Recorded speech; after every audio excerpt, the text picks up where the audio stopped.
Hello, my friends. Welcome to the Sunshine Study.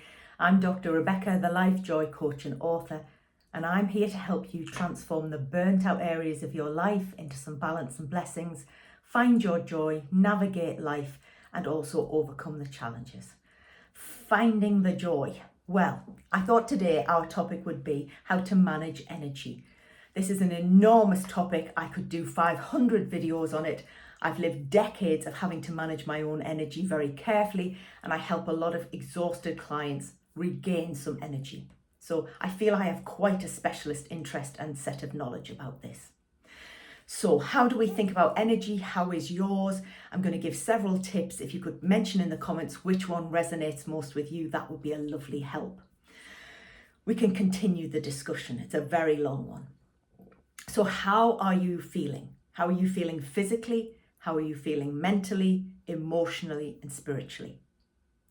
I like to think of our energy as tanks of fuel, and they all need topping up, and you cannot run on empty and you cannot run on fumes. So if you're thinking about this, sometimes you will be using more of one of those tanks at a time in life than others. But generally, if you could visit them all, that would be helpful, and top them all up, that would be helpful. But also give yourself some grace around each one of them. Now, what a lot of people think about is physical energy. But if you're emotionally, mentally, or spiritually drained, that can have an effect physically as well. So think about what you're doing to manage your physical energy levels.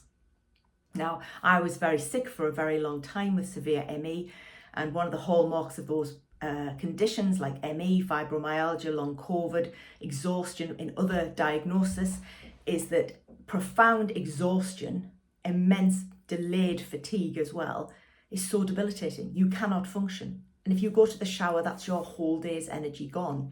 It is inconceivable when you're well, and it is inconceivable when you're so ill that you could put it right or it could be helped. So the first thing to say is have some great respect for your energy levels. Your body is a marvelous machine, but it must be treated with great care. And there will always be people who have posher machines than you, more energy, never seem to have a problem, but you have the energy you have. We must be thankful for it, respect it, cherish it, nurture it, and then use it wisely. So think about, how do you feel today? And then think about the budget of energy you have for the day and for the week. I often tell clients that their diaries are their best friends. And this is particularly true if you are not well. You still need a diary to plan, even if you have minimal activity, because you need to plan pre-activity and post-activity. So if you are reasonably fit and well, this is wonderful. All these principles will apply and help you maintain and keep surviving, but also keep shining. So first of all, how do you feel? And really think about what fills your physical energy tank. For me, sleep is always my best friend. That is a regulated sleep cycle that's protected, looked after, dark, cold room, regulated hours, going to bed and getting up at the same time, and also having a routine in the evening to settle myself. The other thing is about how much daylight I have, how much movement I do, which within a boundary of what I can manage, what I eat, what I drink, the people with whom I interact, and the activities I undertake. And if you think about low-level physical activities, middle-level activities, high and very high, you can see where your energy budget is going. Now, very low-level activities for me would be television, it might be reading, it might be looking at things, maybe nice photographs, but also it might be planning, thinking, prayers, meditation, then maybe a gentle chat with people I know very well, but these are very low levels. But the next level would be intermediate levels. And I am aware of the things that are middling levels of energy for me, and then high, and then very high. Now, if people can run, play sports, do wonderful gardening, they're very high.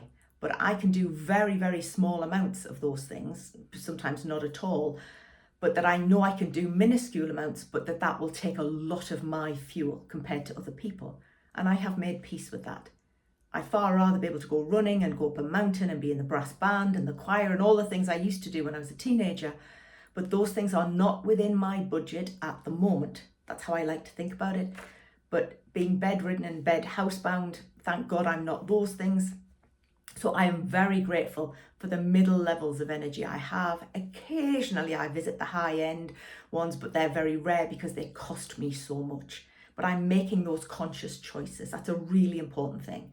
And you cannot live on very high and very high levels of energy all the time, because your tank will deplete, however well you are. So being aware that you visit all those levels in a day perhaps is a helpful thing. And you may only have the lower levels to visit at the moment, or you may be a stage of life that's very, very busy, very blessed, but also needs some balance. So think about the 3 tanks there. Think about also your mental energy, how you're using that and where it's going. Think about how you're filling your soul back up and how you're contributing, but also think about how your emotions are affecting you. And are you with people that fill your heart with joy? Are you with some people who are difficult? Are you with some people whose outlook on life is not always as positive as it could be? So do an audit of how you feel after certain events and people and things, and then realize you can make a choice about how much you do of those things. Now, it wouldn't be me if I didn't mention having good daylight, good movement where you can, and water.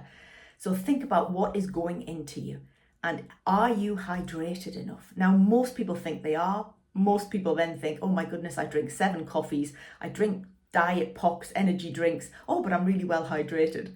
So get some water in, and particularly get good fluid in, sustained through the day. But also, please keep the caffeine low, keep the 0 pop things, just get rid of them gently and slowly, they're so bad. And also think about nurturing yourself, because you don't want headache, you don't want to be in energy debt. And then also think about where you are giving, because giving does give you energy at times, but are you giving enough? Are you giving too much? What would be wise and what makes your heart soar? And sometimes what we think is wise to do and honourable may be exhausting us. So we have to make brave decisions about stepping back a bit, letting go, delegating, asking for help, because we're looking to manage those tasks. Now, here's the really wonderful thing about delegating and sharing responsibilities, is that it's good for other people. It lets them grow, it helps them shine, it gives them confidence, particularly children, folding laundry, having little jobs to do in the house, being responsible, because they are learning to contribute and that their contribution is valuable. And most of us are just tall children, aren't we? So if we think about that in our own lives, what's good for little ones is good for us. So be aware of those energy tanks, how you're using them, where you're very low. Would you give yourself an 8 out of 10 or a 2 out of 10?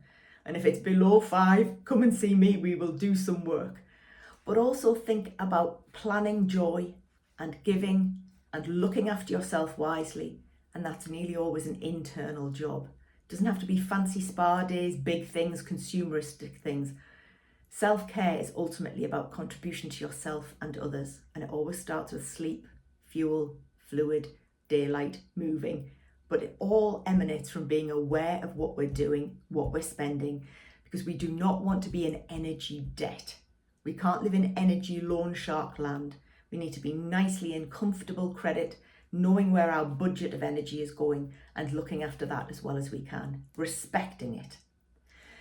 And as always, go to the GP if you are not well, seek proper care, but also there's an awful lot that you can do for yourself, because when you are then doing all that you can do, then there's a sense of pride and a proper sense of self. So I hope that helps, my friend. Let me know which top tips you like the most and which energy tank is full for you at the moment or which needs filling up a bit. And I hope these videos are a help in filling up some of your tanks. Take care, God bless, be safe, and we'll see you in the next video.